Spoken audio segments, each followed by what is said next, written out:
கிறிஸ்துவுக்குள் பிரியமானவர்களே, இந்த நாளுக்கான தினசரி தியான வசனம் மத்தேயு எழுதின சுவிசேஷம் 24வது அதிகாரம் 9வது வசனம். மத்தேயு 24:9, Matthew 24:9.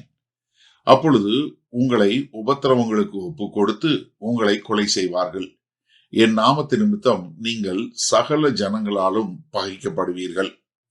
இப்ப எப்படி உலகம் பூரா நடக்கக்கூடிய காரியங்கள் அது விபத்து கிடையாது.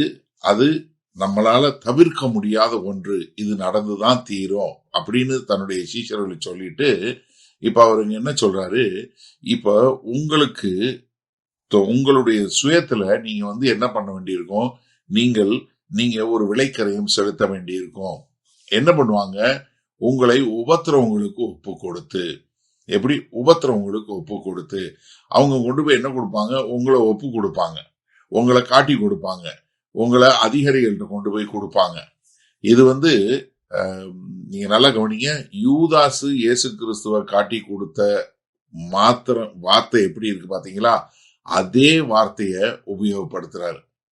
அப்ப இங்க என்னன்னா, இது உங்க மேல அவங்க கோவப்படுறாங்க, உங்களை பகைக்கிறாங்க அப்படின்னு சொன்னா அது என்னன்னா தேவையான ஒரு காரியமாக இங்க காணப்படக்கூடிய ஒரு காரியம்.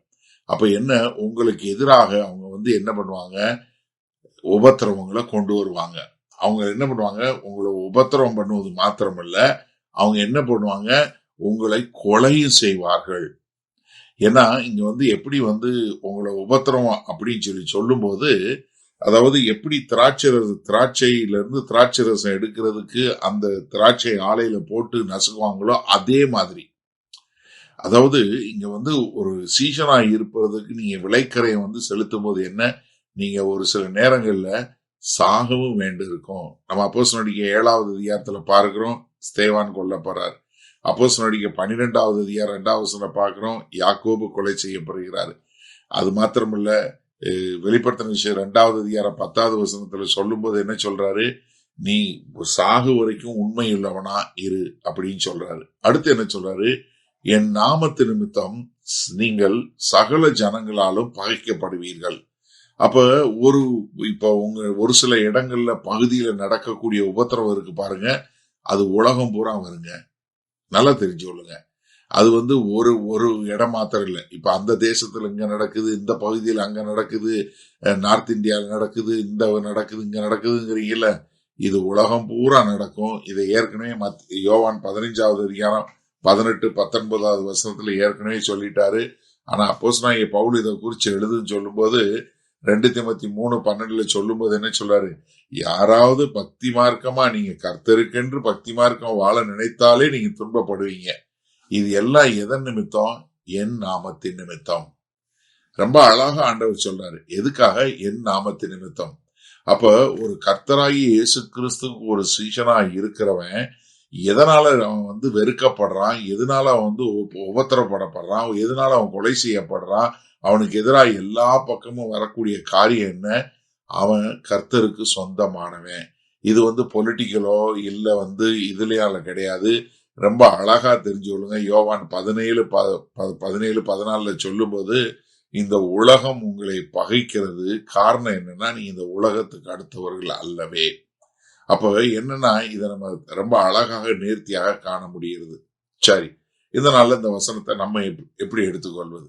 அதாவது கர்த்தராகிய இயேசு கிறிஸ்து சொன்னார் இல்லையா, அவர் என்ன சொன்னாரோ அது ரொம்ப அழகா நடந்ததா? நீங்க பாருங்க, ஆதி அப்போஸ்தலர்கள் அடிக்கப்பட்டாங்களா, சிறைச்சாலையில் வைக்கப்பட்டாங்களா, கடைசியில கொலை செய்யப்பட்டாங்களா? ஆமா, அப்போஸ்தலர் 5வது அதிகாரம் பாருங்க, 7வது அதிகாரம் பாருங்க, 12வது அதிகாரம் பாருங்க. அடுத்து கர்த்தராகிய இயேசு கிறிஸ்துக்கு போய் 64வது வருஷம் நீரோ மன்னன் ஆட்சி செய்யும் போது அவன் என்ன கிறிஸ்தவன் பேர் வச்சிருந்தாலே அவங்கள கொலை செய்யக்கூடிய ஒரு காரியத்தை பார்க்கிறோம். பிளினி கர்த்தராகிய இயேசு கிறிஸ்து 112வது வருஷத்துல கிறிஸ்தவன் எவன் பேர் வச்சிருக்கானோ அவனெல்லாம் கொலை செய்யக்கூடிய ஒரு காரியத்தை சரித்திரத்தை நம்ம எடுத்து பார்க்கிறோம். அப்போ நீங்களும் நானும் கர்த்தருக்கு ஒரு உண்மையான சீசனா இருந்தா நம்ம என்ன எதிர்பார்க்கணும்னா, நம்மள இந்த உலகம் நேசிக்குன்னு பார்க்க கூடாது. நம்ம இந்த உலகத்தில் உள்ள மக்களை நேசிச்சு அவங்களுக்கு தேவனுடைய வார்த்தையை சொல்லணும். ஆனா அவங்க நம்மளுக்கு எதிராக அவங்க உபத்திரவம் தான் செய்வாங்க, நமக்கு எதிராக எல்லா காரியங்களையும் செய்வாங்க. அப்ப நீங்களும் நானும் அந்த விலைக்கரையம் செலுத்துவதற்கு தயங்கவே கூடாது. அது என்ன? கர்த்தராகிய இயேசு கிறிஸ்துவின் நாமத்தின் நிமித்தம். அப்ப நீங்க நல்லா தெரிஞ்சுக்கொள்ளுங்க, நம்மளுடைய பாடுகள் வேற எந்த காரணத்துக்காகவும் இல்ல. நம்முடைய பாடுகள் எல்லாம் நம்ம கர்த்தராகிய இயேசு கிறிஸ்துவுக்கு சொந்தமானவர்கள், அவருடைய மக்கள் என்று சொல்வதனாலதான் இது எல்லாம் நடக்குதுங்கிறத நம்ம தெளிவாக புரிந்து கொண்டு கர்த்தருக்கென்று வாழ ஒப்பு கொடுப்போமா? மகா கிருபையும் இரக்கம் நிறைந்த எங்கள் அன்பின் தகப்பனே, இதோ அந்த அருமையான நல்ல நாளுக்காய் நன்றி. ஆம் தகப்பனே, இதோ உம்முடைய நாமத்து நிமித்தம் நாங்கள் எல்லோரும் வெறுக்கப்படுவோம் என்பதை நாங்கள் மிக தெளிவாக நேர்த்தியாக புரிந்து கொண்டோம். அதனால ஆண்டவரே, நாங்கள் உண்மையும் உத்தமமாய் இறுதி வரை உம்முடைய நாமத்து நிமித்தம் என்ன விலைக்கரையும் செலுத்த ஆயத்தமாய் இருக்கிறோம் என்று எங்களை முழு மனதோடு ஒப்புக் கொடுக்கிறோம். இயேசு கிறிஸ்துவின் மூலம் பிதாவே, ஆமேன். கர்த்தர் உங்களை ஆசீர்வதிப்பாராக. இன்று மாலை மன்னால சந்திப்போம்.